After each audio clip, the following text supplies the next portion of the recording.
I've been thinking a lot lately about aging and distance. How every advancement in life seems to yank me farther and farther from the ones I love, even though I've convinced myself it's what I want. Or at least what I'm supposed to be doing. But even with the rationalization of adulthood and self-betterment, I still find myself longing for a time when things were different, simpler.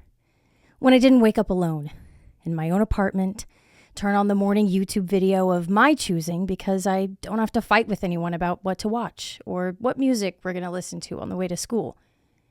And don't get me wrong, I'm grateful for my life. My parents worked hard to give me the opportunities to end up where I've ended up, but that doesn't quell the constant nagging that something's missing. Or maybe not missing, but terrifyingly different. What for over a decade had been an ever-raging cluster of noise and obligations has turned into silence. Silence when I come home from work, when I'm taking a nap, whenever I'm trying to get something done. No one's peppering me with pointless questions or screaming at a game in the middle of an online class. I'm simply met with silence. And now I'm responsible for filling it. The summer I moved out wasn't anything exceedingly special. It just sort of marked the right time, if there was ever such a thing. I'd just gotten my first salaried position. I was about to start my master's degree, which is ironic because I hate school. But I don't know. It just felt like living on my own was the next step I was supposed to take into adulthood. So I did.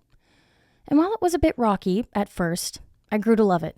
I cooked whatever I wanted, watched whatever I wanted, formed habits and routines that I broke near constantly, but it didn't matter because I could pick them right back up the next day. Because no one was around to tell me yes or no. I was alone. Entirely alone. A month or so in, I grew pretty lonely because I realized pretty quickly that while in its own way my apartment was a sanctuary of sorts, it was also a bit of a black hole. My windows didn't open, so if it was hot, it was blazing. Or if I burned something, I couldn't let any smoke out. I sort of just had to wave my arms around and turn off the smoke alarm over and over until the situation subsided. But the worst ailment, something that I'll get laughed at for, was the Wi-Fi. And listen, I could live with shoddy Wi-Fi, whatever. I'd find things to entertain myself. But the real blow came the night my older brother asked to play Mario Kart online. I pulled out my Switch, the one I'd bought when I moved for this specific instance, only to learn that the Wi-Fi in my apartment couldn't support online play. So I told him I was sorry, and we'd just have to hang out sometime in person, and hung up the call in disbelief. I remember staring at that screen of the rotating Earth, toads in spacesuits drifting by as I attempted again and again to connect to an online room, tears welling in my eyes every time I was rejected. Because now I was actually alone. I could handle the tranquil mornings, the quiet work time, every single chore belonging solely to me. That's fine. That's a part of all this BS, whatever. But games were always what brought us siblings together. My older brother played sports. My younger sister danced. My little brother is crazy smart. I did and was none of that. But for all our differences, the gaps in our ages, we could always agree on games. They were the binding threads of our childhood. Mario Party, Minecraft, Nintendo Land, our very first Animal Crossing town that I named Absville after myself because I didn't realize we wouldn't all have our own village. We always had games to come back to. Even when our older brother moved out, he still made time to play with us and talk about new releases. Even when I went to college and had next to no free time on my hands, I would reward myself every few days with an hour of Mario Kart with my sister or Sea of Thieves with my little brother. We'd grown up on these connections, made some of our greatest memories, and had our most ridiculous fights because of games. I loved them because, to me, they were everything good about my childhood. And every time I picked one up, I thought about us as kids. Every iteration of us that had done the exact same thing years before. How convenient! Recently, we dug our original Wii out of our parents' garage. plugging that sucker in was like unearthing a time capsule. Every horrific me, decade-old save file, records on games from people we hadn't talked to in years. It was like stepping back in time. There were a couple nights after we initially hooked it up where my sister and I stayed awake for hours playing games we hadn't thought about in ages. We even set a few modern records ourselves.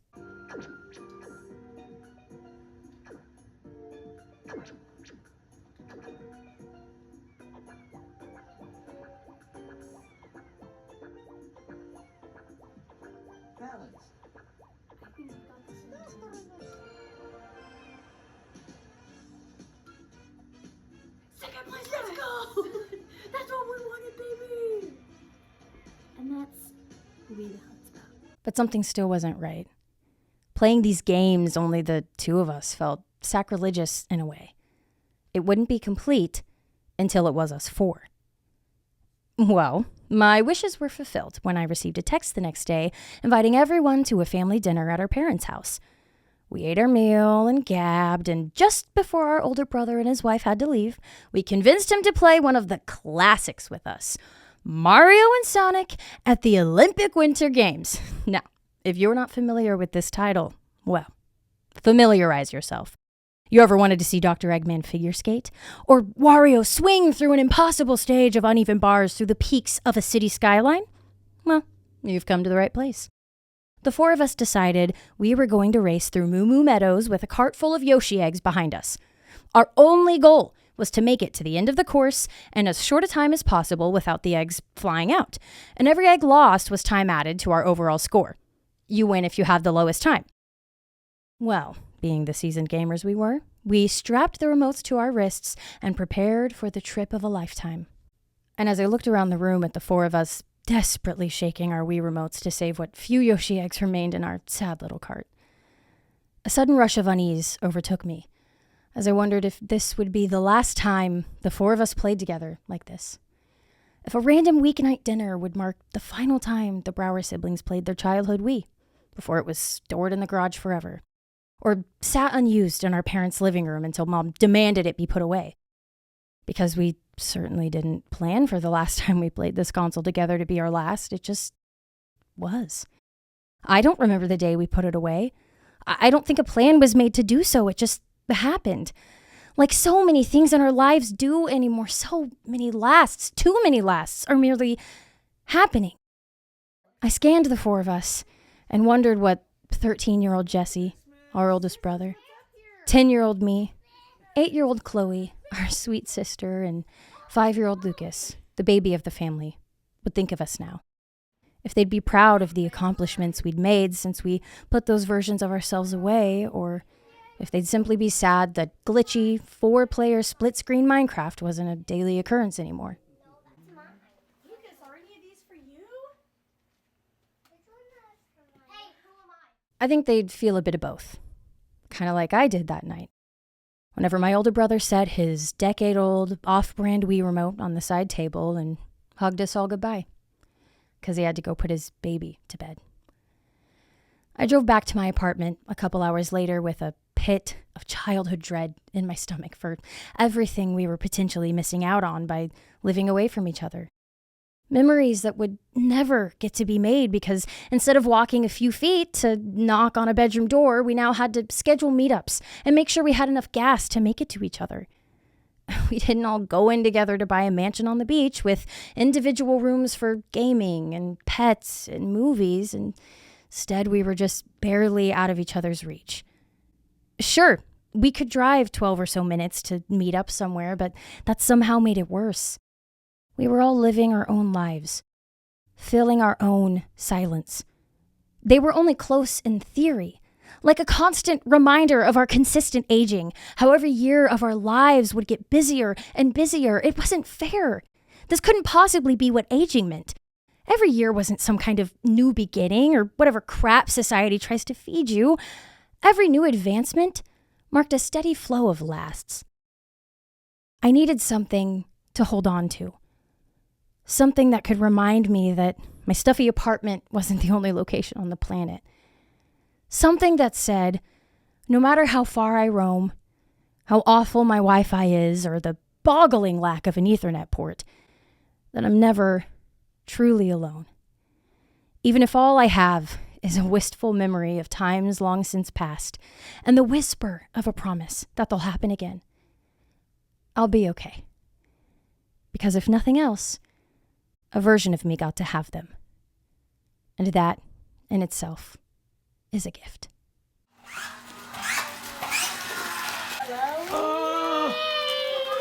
Oh, wow, is that what you were talking about? Chloe got what she wanted. VIPs? Chloe and Abby. Maybe that was the real Santa. Chloe, there's 2 of them in there. Let me set you a scene. It's a crisp autumn evening in 2004.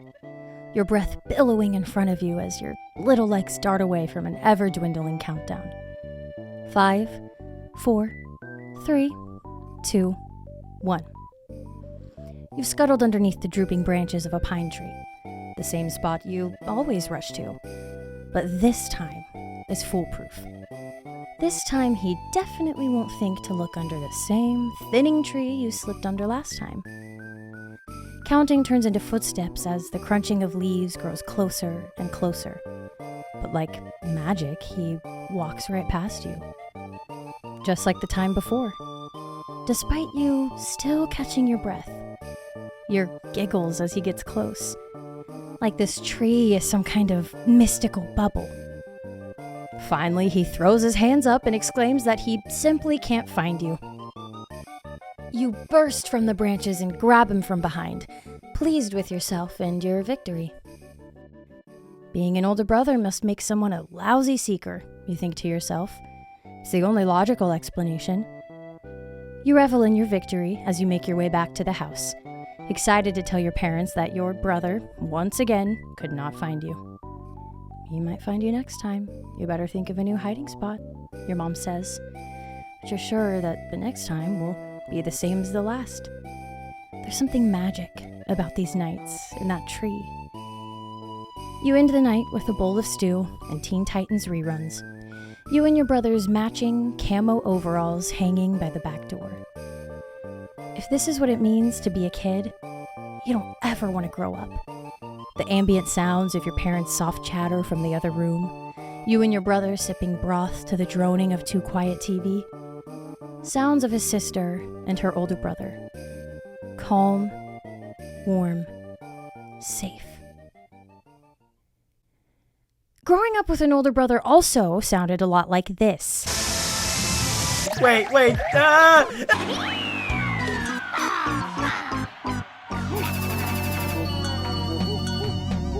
Every younger sibling's villain origin story, if you will.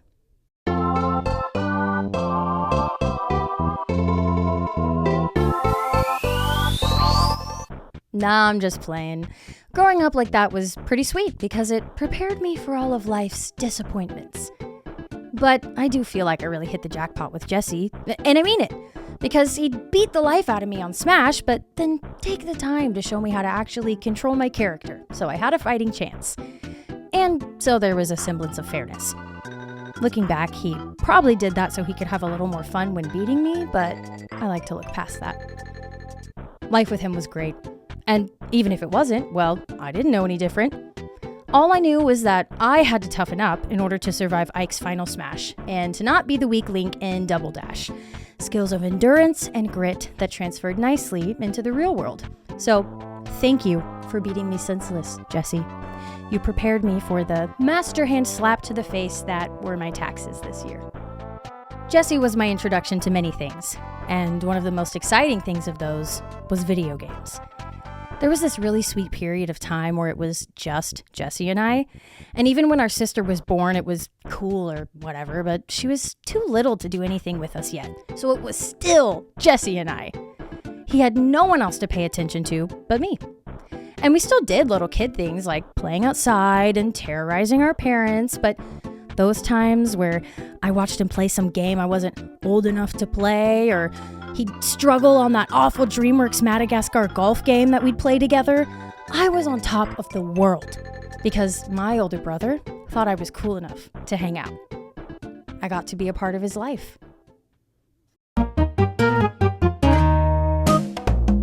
This extended even into high school. I remember being terrified to go to the first day of freshman year. And not because I didn't want to be in high school. Coming from a tiny K-8 where I got bullied every day, I was actually pretty pumped to move on. No, I was nervous for 2 reasons. 1, because I knew nobody, and high school was huge. And 2, because I had enormous shoes to fill. Jessie was a senior when I was a freshman. And when I tell you everyone adored Jessie, take whatever level of affection you're imagining in your head and times it by 7. Teachers, students, every girl within a 50-mile radius, everyone knew Jessie's name. So naturally, the awkward, unfashionable, friendless loser that I wasn't exactly elated to mosey on into school and embarrass myself. The only class we had together was show choir, which, if you don't know what I'm talking about, think Pitch Perfect but not as cool. Or maybe cooler, depending on your thoughts on Pitch Perfect. But I remember that I hadn't gotten to attend the summer camp where everyone learned the dances. And so I awkwardly tried to flop my way through the dance moves while everyone else looked cute and put together. And for a chubby 14-year-old who already had severe body issues, seeing myself floundering in the mirrors compared to the other pretty, tiny girls evoked some serious emotions. I remember leaving class that day and walking as fast as I could so that Jessie wouldn't see me, because I started to cry. Of course, I was the idiot who cried on the first dance day, and even worse, the youngest in the choir, and even worse, Jessie's sister, who was not living up to his name.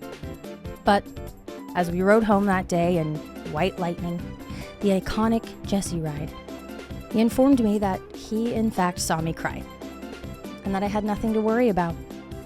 He would make sure I didn't fall behind.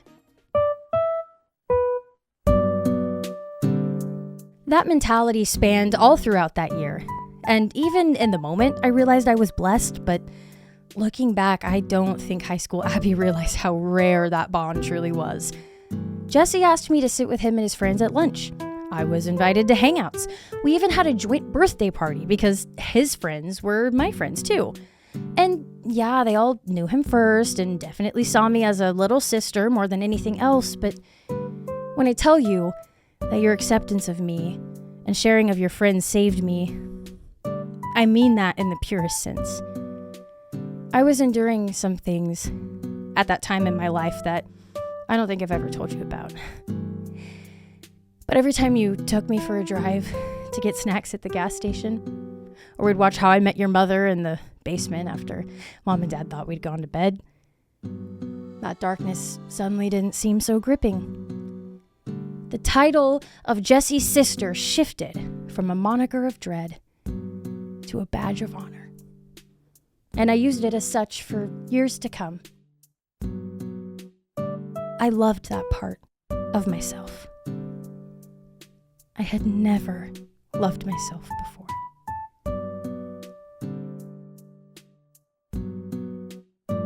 Soon after starting college, there was talk of a girl who'd run off to Florida. And even worse, Jessie's intentions to follow her. This sparked an uproar within the house. Who would be our fourth on Board Game Island, or put us all to shame on Mario Kart Wii? The reality of our impending aging crushed me like a Looney Tunes anvil. If Jessie left, he would pop the bubble. And that meant that it would only be a matter of time until I left, and then Chloe would be in college, and Lucas would be in the home stretch of a high school, and God knows what we'd all be doing.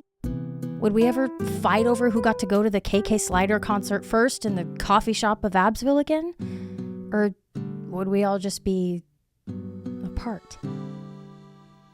This was one of the first times, if the first, that I can recall dreading the uncertainty of the future. It sort of felt like a specific scene from Earthbound, a game Jessie later got me hooked on, and we'd play together over FaceTime with the camera aimed at the TV, since that was the best my apartment could manage. A character named Jeff is leaving his boarding school to help save the world. And just as he's about to escape, his best friend Tony chases him out to the front gate. Tony tells Jeff that he doesn't know where Jeff's going or why, but that he'll only say goodbye for now.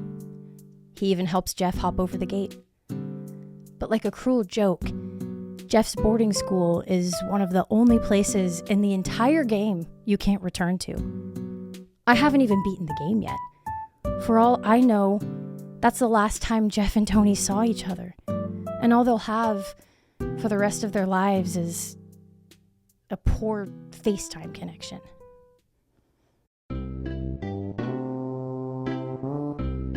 I saw my big brother in that scene.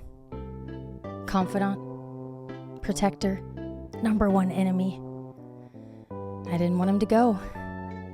I didn't understand romantic love and the 19-year-old urge to run away and be your own person.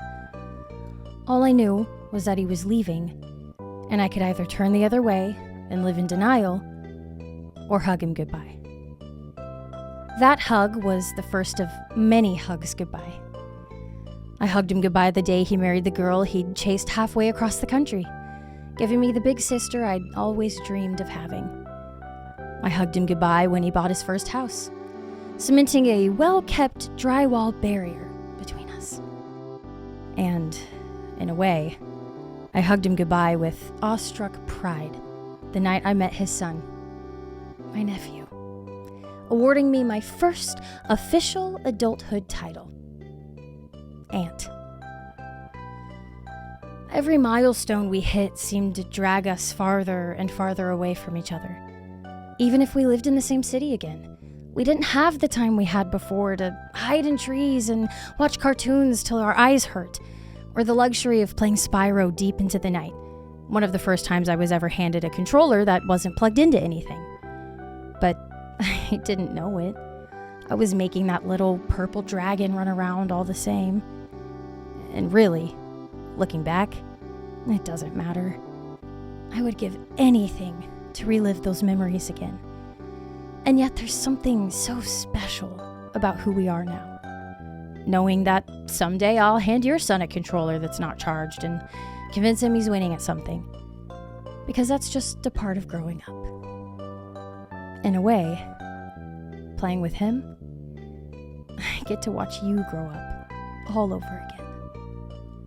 So listen, some of us grow up to get married, some of us have babies, it's just a part of life, I get it. But no matter where you end up, well, I'll say goodbye for now. I may not know where you're going or why, but remember, we are best friends forever.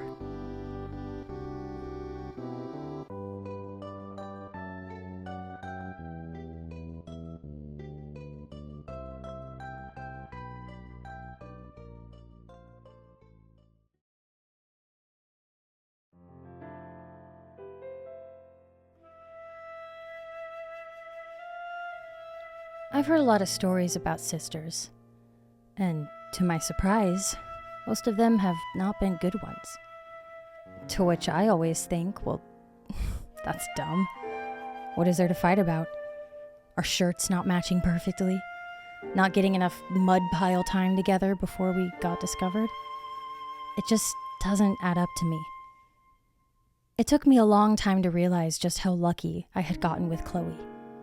How rare our bond truly was, and is, but emphasis on was, because a lot of sisters have issues when they're younger, then mellow out as they age, especially ones with a couple years difference like us. But we never really had those problems, ever.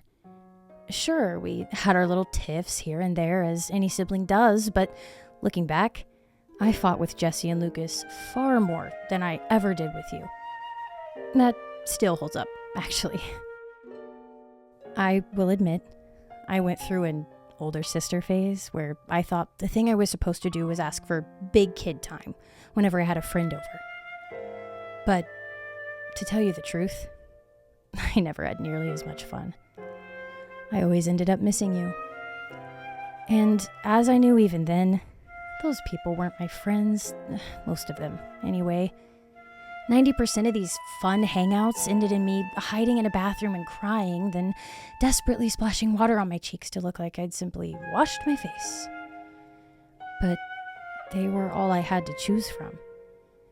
And what kind of person was I if I had no friends? If all I had was my sister? Is this how it would always be?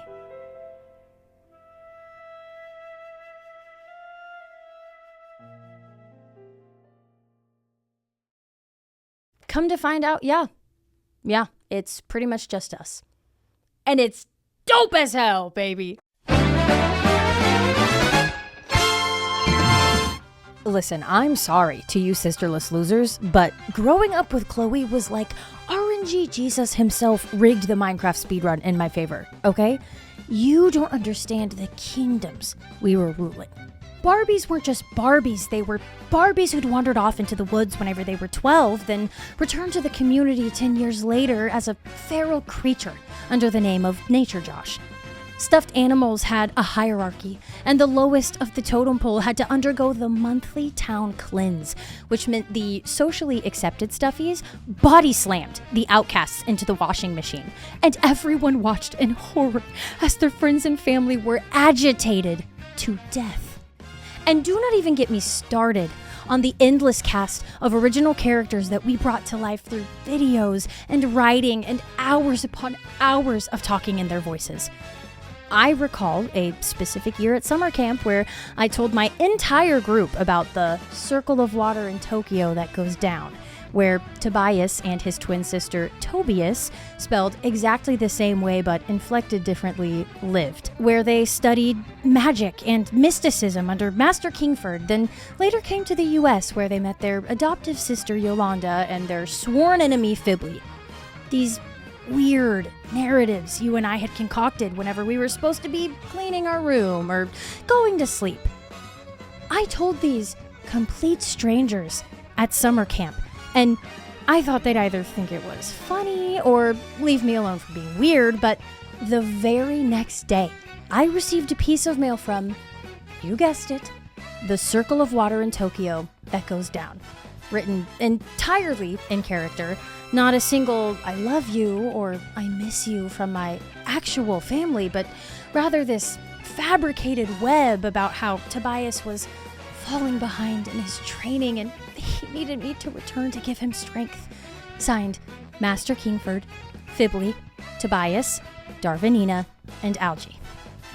Now, I will admit this letter definitely solidified me as the freak in the eyes of the popular girls of the group, but some of the others who had been into it thought this was hilarious, and they wanted to know every single detail about my sister, which I happily shared.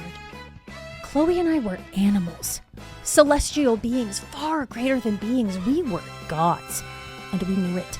Nobody could stop us. Nobody could break us apart. We were absolutely inseparable.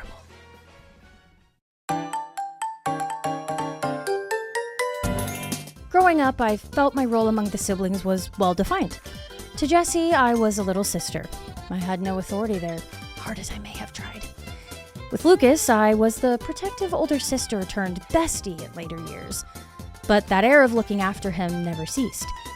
With Chloe, I of course feel those similar older sister feelings, but I have never been more convinced that two people were supposed to be twins than the day Chloe appeared in my life. It was like my soul had simply been split in half in the womb and suspended in limbo until its second vessel arrived. And this isn't to say that I don't love my other siblings dearly, but with Jessie, it sort of felt like we reached an end of sorts before starting a new chapter. We stopped being kids, he moved out, got married, had a baby. That sort of stuff is definitely a run killer. But all of those ends made for cherished new beginnings, many of which we're still experiencing. With Lucas, I feel like I'm watching myself go through the same trials and hellfire I experienced at his age, and am the wise sage who can impart wisdom upon him on how best to survive it.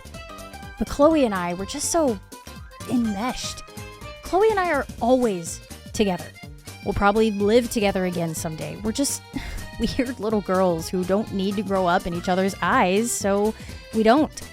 We play pretend by paying the phone bill and fulfilling obligations, but at the end of the day, all we are those two little girls role-playing as our made-up characters in the backyard and writing the world's greatest radio show. I can attribute the act of spending time with Chloe to many games in my life. Smash Bros. Brawl, where we'd load into a fight, then act out stories as the characters instead of actually fighting as them. Watching her play Breath of the Wild for hours on end and never tiring of it. The itching of my skin if I did not play Mario Kart 8 with her at least once a day. I kid you not. There was a point in time, and this spanned several weeks, mind you, where if Chloe and I did not obliterate our sanity in a worldwide server, I genuinely may not have slept as well that night because of it. I burned through gallons of gas making a special trip every day after work for weeks to get this fix. It's a little embarrassing, yeah, but it's also sweet because Mario Kart never hit the same when I raced without her. It always just felt a bit empty.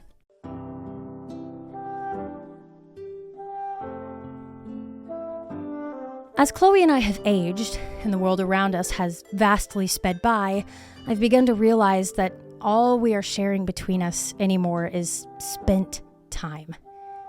There are very few instances where we incidentally fall into something fun or go out together on a whim because we aren't at each other's fingertips 24/7. We now have to plan things, be intentional in our meetups, and that only ever results in spent time. And looking at it logically, that's what we've always had, right? That aspect of life has never changed. But instead of spent time looking like a pile of half-naked Barbies left strewn about, spent time looks like the dark drive home and the perfect playlist of songs so I don't have to think too hard about what I'm leaving behind. It's hard to think about Chloe in the context of growing up. Sure, I've always been her older sister, but it seemed like everything we did was one and the same. Her friends were my little sisters and brothers, and my friends were her cool older siblings. We were in the arts, danced together for years until I realized I was just okay and quit and liked all the same things. So sure, it was always bittersweet whenever she'd reach a growing up milestone, but it never felt that daunting because I knew at the end of the day we'd end up in the same basement, playing the same games and watching the same videos. In our elder years of late teens and freshly 20, we started taking what we call sister trips. They could be any range of exquisite as long as we were doing it together.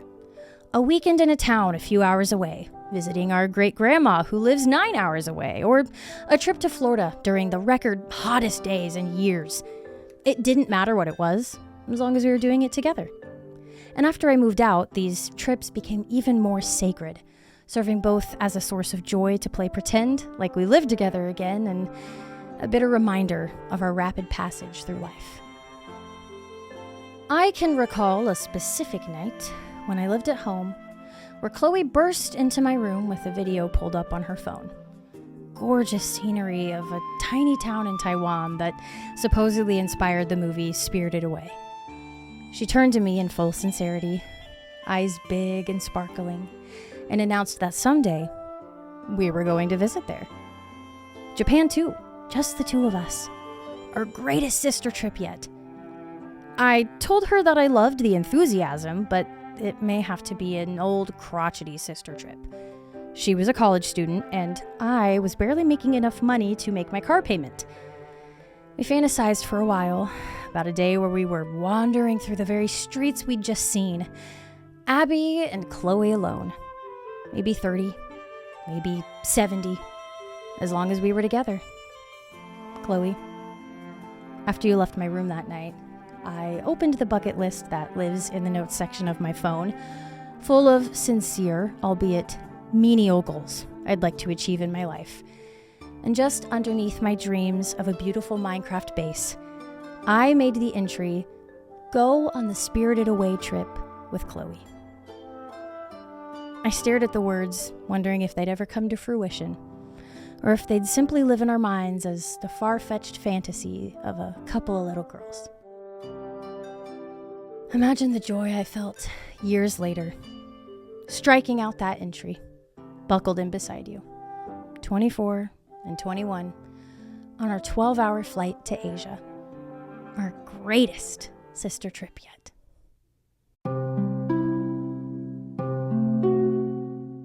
Chloe, I won't dwell on this for too long, but there's something important I want you to hear. You know better than anyone that your brain is unreliable, something we all came to learn in a less than ideal way. But I don't think there is any more powerful a way to say I love you than to choose me as the only person you're willing to talk to while your mind slowly leaves you in a dull hospital bed.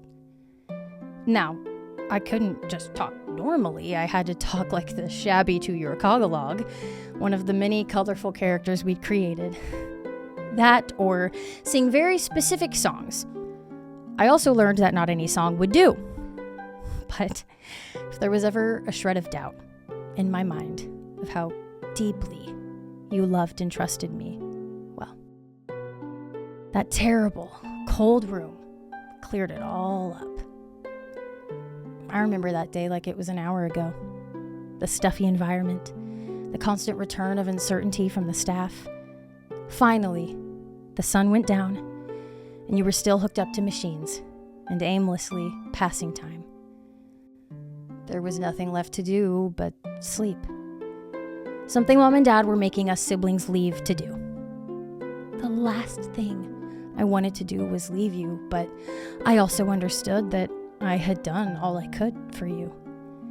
Sitting in that room any longer would only keep you awake, and at that point, making you go to sleep was all we could think to do. I went to bed that night, not knowing if I would still have you when I woke up in the morning. I slept over at a friend's house, and I couldn't tell you what we talked about. If I showered, if I changed, if I ate the food Mom and Dad bought us all to cheer us up. All I remember from the span of that day was sitting by your side as people milled in and out, losing track of time, of the bodies before me, and wondering if singing songs to you over the bed rail from our favorite TV show was the last time I would ever talk to you. I thought about all the years we shared that queen bed, telling each other secrets and dreams and pretending we were talking in our sleep. I remember growing up a bit and getting our big girl beds, 2 separate twins pushed to either side of the room. We both acted excited about it, and in our own ways we were, but it was so foreign not to have you within arm's reach. I could tell you felt it too.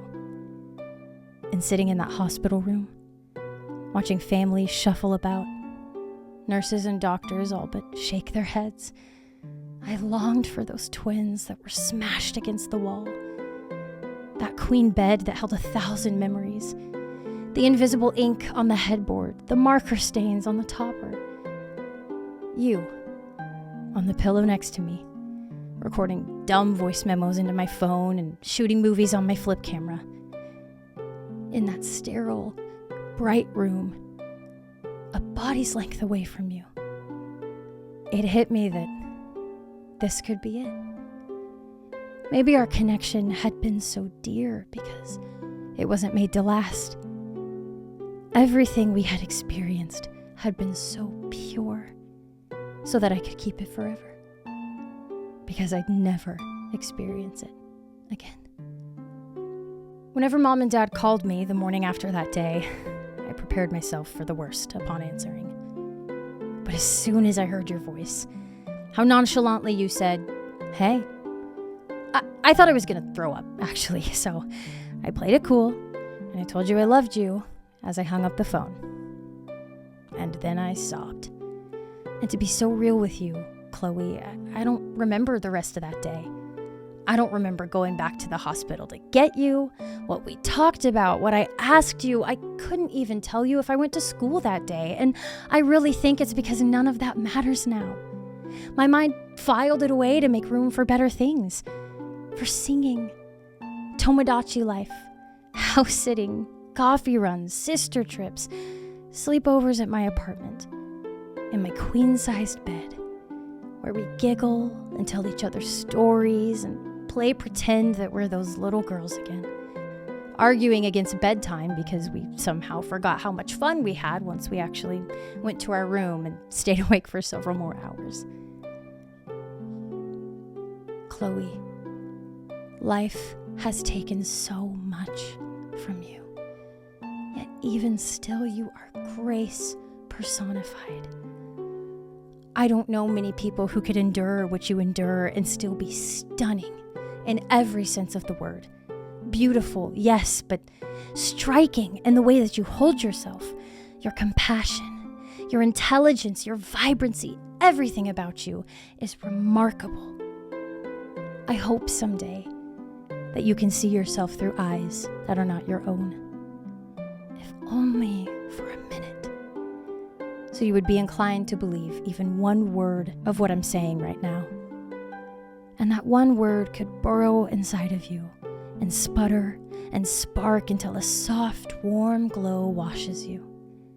And every time you're lonely, every time you lack faith in your own abilities, whenever your body betrays you, that glow is going to warm you. It's going to remind you that you're alive and that your life is your own.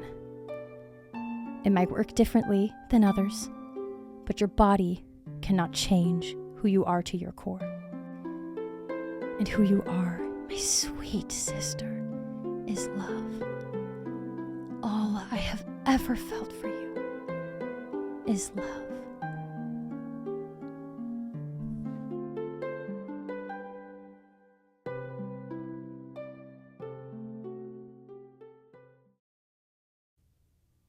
Picture me this. You've just had a long, arduous day in the office, and your lengthy 1-minute commute home from work was bitter and rainy. All you want to do is change your clothes, melt into the couch, and stare into oblivion before Higher Education America reels your lifeless corpse back into its maw. You open YouTube to find that your favorite streamer, one your younger brother put you on, has just uploaded a 12-hour video of a game you haven't thought about in years. Perfect. You've got the next week's worth of content covered. Ramen on the stove, sweatsuit donned, you mindlessly listen to commentary from the other room as you stir the boiling pot. Curious if you still have any chips and queso left over from the last time your brother was over.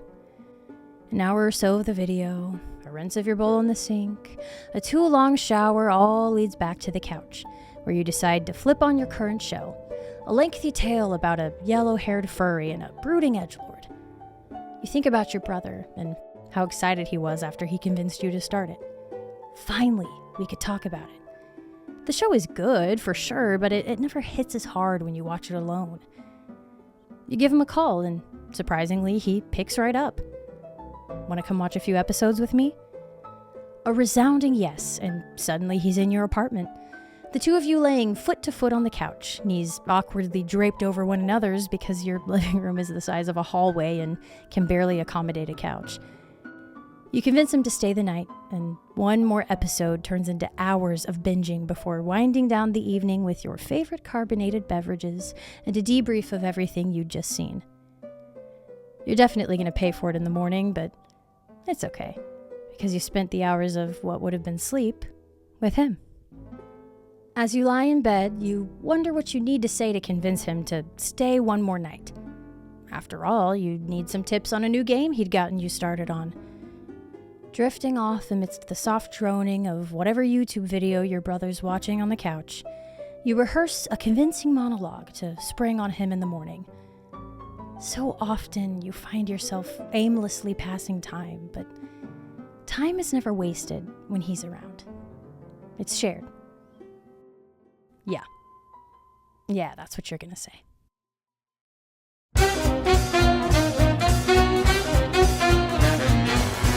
Oh, Lucas. Where does one begin with Lucas? I could go way back in the archives, talk about how we used to pull your hair into tiny ponytails all over your head and pretend you were our feral sister, or the years-long phase where you scaled pretty much any surface you could get your hands on, not limited to the doorways in our house, any tree or tree-like structure, or the decorative wall at our aunt and uncle's wedding. But in my eyes, your recent years have been your most special yet, because those have been the ones where we've grown the closest. You're no longer the goofy little guy going through phases all alone because the rest of us had already endured them, but are now on the same miserable playing field as the rest of us. You've always been down for whatever, from being the white knight upon a mighty steed during the performance of I Need a Hero that Chloe, our cousin Charity, and I put on, to always being willing to accompany me to the gas station, McDonald's, Sonic, or any other beautiful nightlife spot in a Midwestern town. I never had to question if you would say yes. I just grabbed my keys and told you we were leaving. I actually still owe you ice cream from the time we pulled an all-nighter playing Persona 5. A sweet treat of your choosing was your payment for staying up with me so I would hopefully be tired enough to sleep the 8-hour bus ride I had the next day. It didn't work. But I insisted on beating a boss before we went to the store, only for them to have sold out by the time we got there. So let me know when you want to cash in on that. The 5 years of guilt have been crushing. Lucas, being the youngest, often lumped him in with the girl cousins when our dad's side of the family was around. Our aunt and uncle had 4 boys and a daughter, and with the girls and Lucas being mostly the youngest of the pack, he was excluded from the boy trip that the older cousins went on with their grandparents, and instead got to accompany the girls to the Butterfly Palace, where we stood in awe with hordes of butterflies and played glow-in-the-dark mini-golf. But to me, it made perfect sense having Lucas there. I didn't even question it. A girl's girl, if you will. Forever invited to girls' night for years to come, and nearly always the first I would turn to for advice as he got older. Didn't matter the situation, he somehow always had a fresh and insightful take, and it was almost always productive.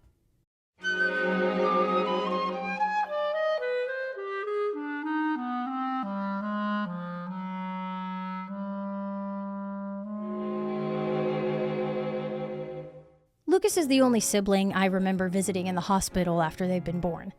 The siblings and I were watching Shrek just before our Nana announced that it was time to meet our new baby sibling. Anticipation grew as we cast our final bets on whether or not we were getting a brother or a sister. I remember sitting in the back of my Nana's car, scared almost, as Jesse assured us it would be a boy. Because what if he didn't like me?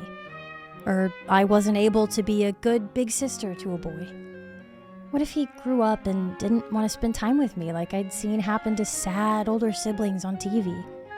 But the moment he was laid in my arms, Lily, if it's a girl, Lucas, if it's a boy, I knew we'd be all right.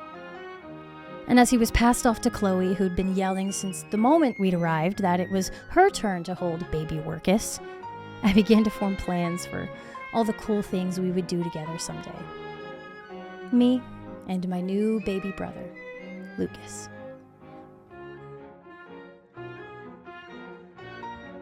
I can imagine the pride I feel watching you do things like show choir or your slay the house down performance as Seymour in Little Shop of Horrors is what a mother feels watching her kid achieve greatness. I cried every night you sang Suddenly Seymour, even though I had just seen it the night before, because you weren't little Lukey anymore. You were all grown up, serenading the millions of fangirls you'd acquired in your little plaid shirt or your Heath Ledger cosplay. Watching you become your own person has been the weirdest by far, but equally the most rewarding, because every year that passes brings some new shared experience or wacky happening that unites us further. I've told you plenty of times, and I'll tell you plenty more, you're truly one of my most favorite people. I never get tired of game nights in your room, me on the TV playing Cuphead with the worst lag imaginable, Lucas delay, if you will, and you on your monitor, ruining some poor kid's night on Rocket League. Over the TV. It's because I'm using the PlayStation controller microphone.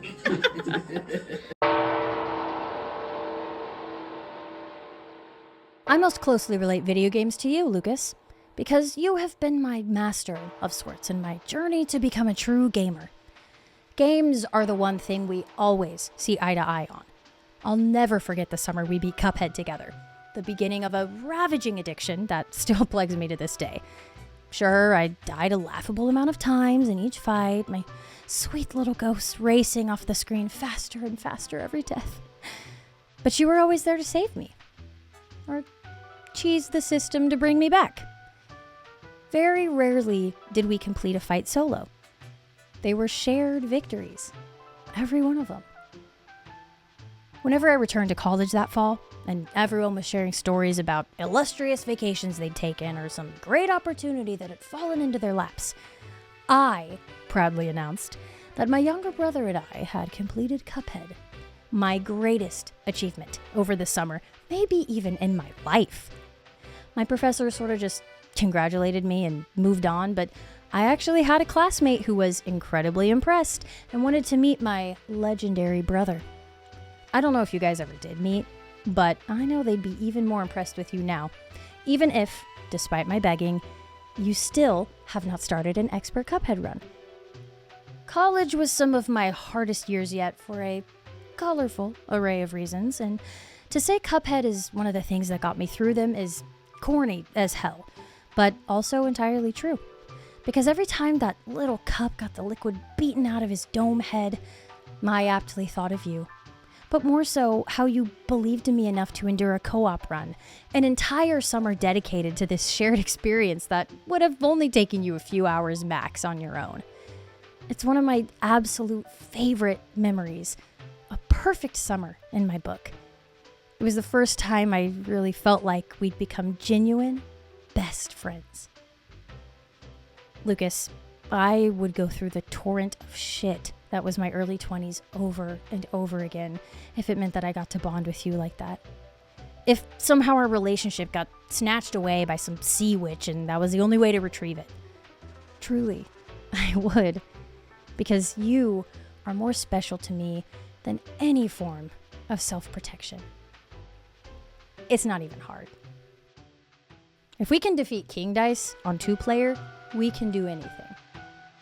Lucas's belief in me and dedication to fostering our ever-growing bond is something I'll never be able to replicate with another. I don't think there's a soul in the world who understands my mind like he does, which is a massive nuisance on board game night. I don't think he's ever suggested I watch or play or do something I haven't enjoyed even more when it's something that we do together. But even deeper is this almost eerie understanding of each other's struggles and the way we fight against them. Nugget runs that turn into deep talks, fights that dissolve to a heart-to-heart. How special I feel every time he willingly offers personal information without me having to ask. Every interaction sets off a little flare in my sister heart. I don't just want to be his older sister. He wants to be my little brother. And that is something I will never take for granted.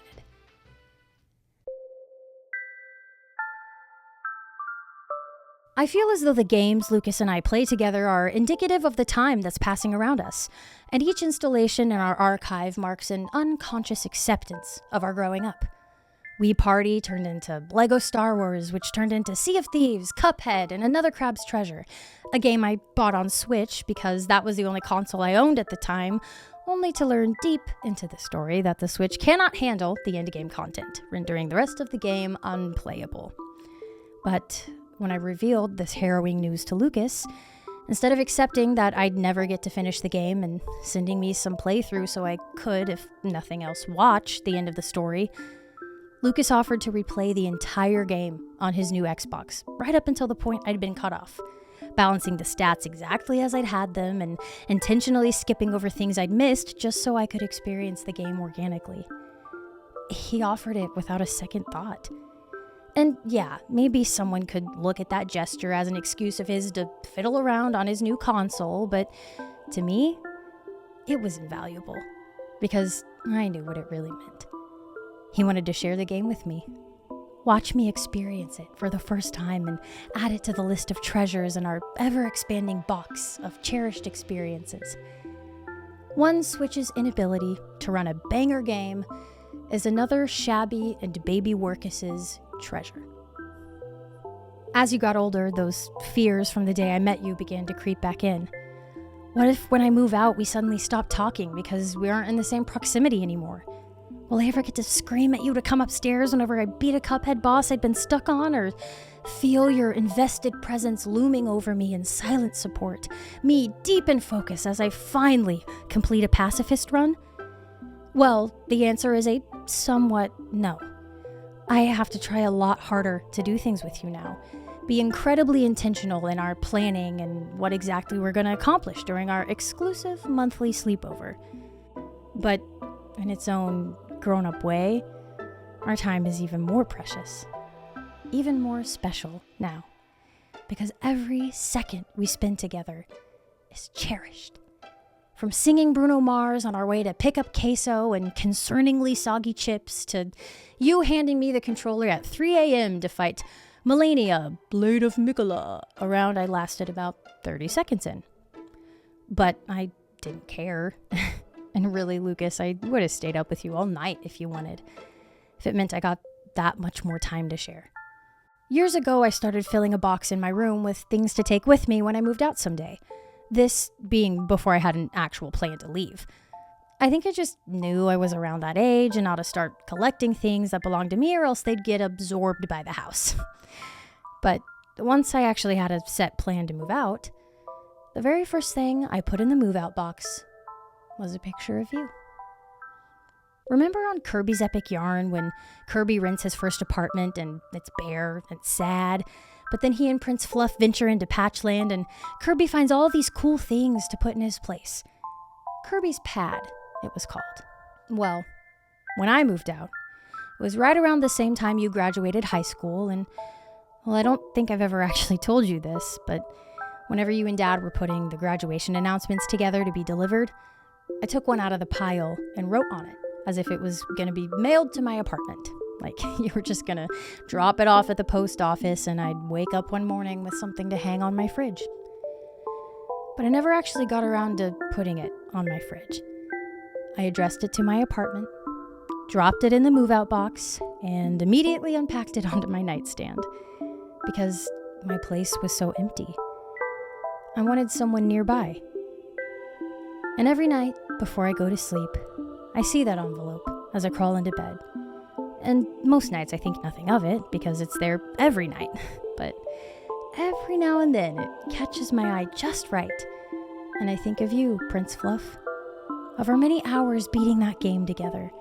Of everything you've accomplished and the pride I feel knowing that I'm your sister. And suddenly my nights alone in Patchland aren't so hard.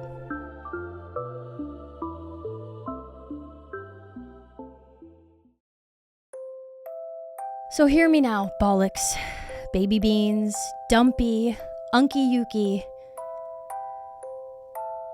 I want you to look at me when I say this. If anyone can, quote unquote, make it in life, it's you. You're one of the smartest, most creative, loving humans I have ever had the pleasure of existing alongside, of getting to watch grow into his own state of being. You are radiant. Don't let anyone or anything convince you that you aren't. You are invaluable to me, to this world, and you know I wouldn't say that if I didn't mean it. You know me, I don't hype people up if I don't really think it. You have instilled the belief within me that I can do anything I set my mind to. Anything from supporting myself with my art to beating Elden Ring. I truly, fully believe that. And I want you to know that I believe the exact same thing about you. Anytime you call me, anytime you send me some unsettling TikTok or ask to hang out, I feel like the coolest person in the world. And I look forward to that date from the moment we set the plan. I am so thankful that when I was put on this earth, it was to be your big sister. What an amazing gift.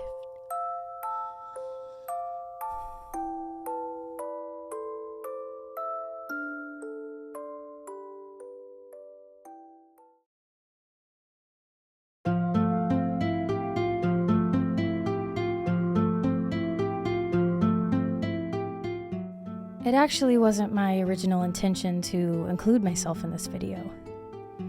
I sort of wanted to remain the omniscient narrator through it all, sharing my experiences of growth and melancholy via my recounting of everyone else.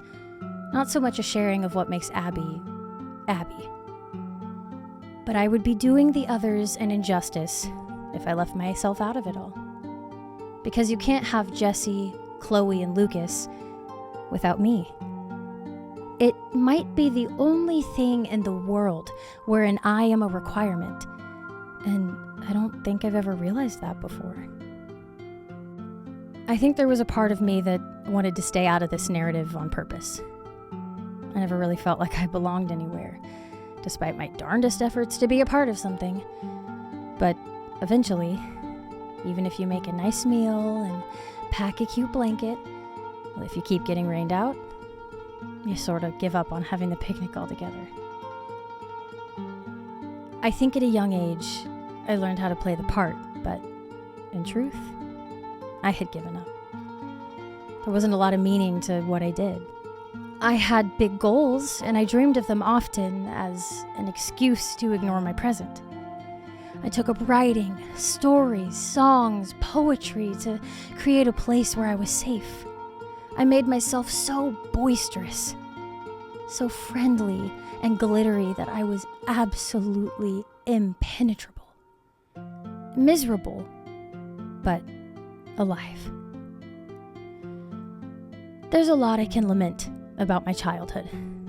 Some of the more grim details I didn't fully realize until later in life. Yet even still, even despite things that should tarnish that portion of my life forever, that version of Abby, I would still call my childhood good.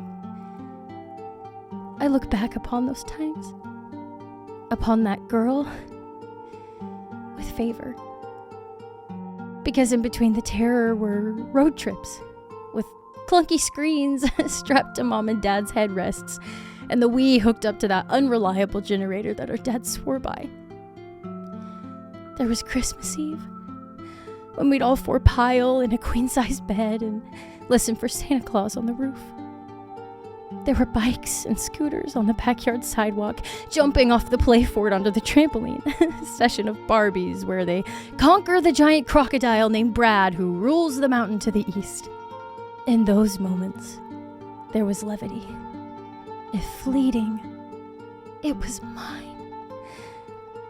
I don't think I could ever explain to you how deeply I cherish those moments.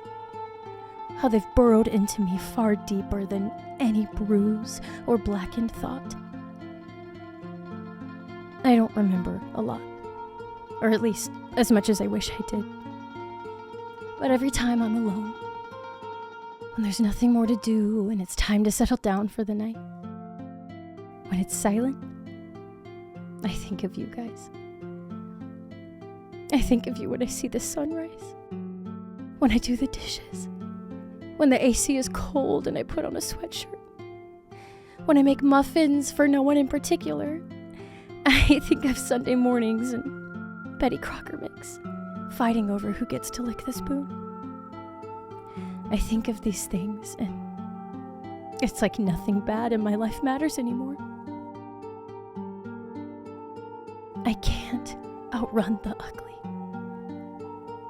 I already tried that. So why not let it waste away in some nostalgia for a bit? I'm made up of all of it. But the good in me is you. Thank you. Thank you.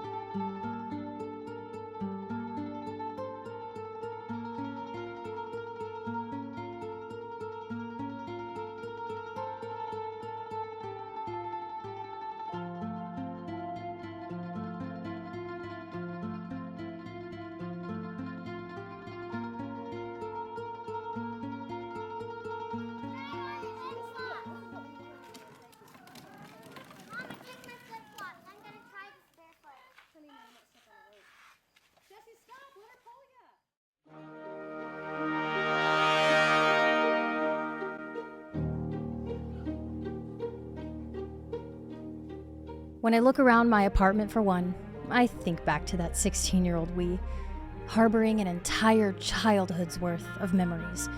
And I realize we're not so different in me.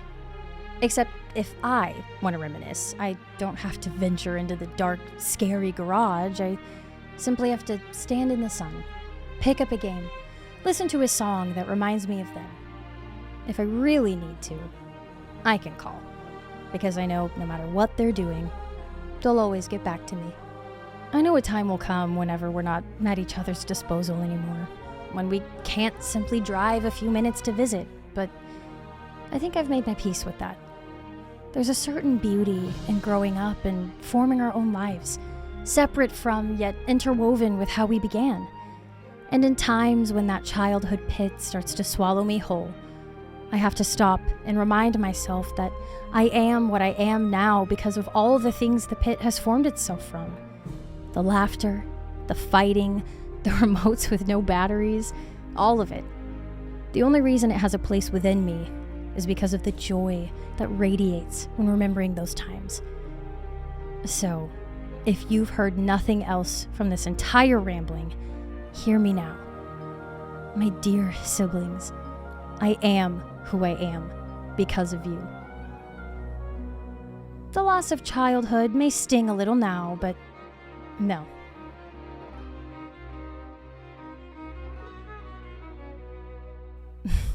No, I wouldn't have wanted to grow up any other way.